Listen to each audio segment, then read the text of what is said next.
তুমি এখান থেকে হাসতেছো কেন? এই কারণেই হাসতেছি, সবাই আমাকে চা। কি চায় সবাই? এই পৃথিবীতে সব মেয়েরাই আমাকে চায়, কিন্তু আমি যাকে চাই সে তো আমার হয় না।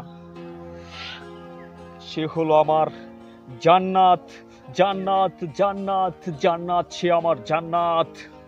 কোথাকার এক মেয়ে, সেই মেয়ে জন্য তুমি পাগল হয়ে গেছো? হ্যাঁ হ্যাঁ হ্যাঁ, আমি সেই মেয়ের জন্য পাগল হয়ে গেছি। সে হলো আমার জান্নাত, জান্নাত। আরে সে তো একটা বাজে মেয়ে। এই তুই কি বললে বন্ধু? ওকে আমি মেরে ফেলবো। তুই যে আর বাজে মেয়ে বলস তাকে, সে আমার জান, সে আমার আত্মা, সে আমার সব। তাকে ছাড়া আমার এই দুনিয়াটাই অচল। আমার জান্নাতকে আরেকবার যদি তুই বাজে মেয়ে বলস, তোকে মেরেই ফেলবো। ওই!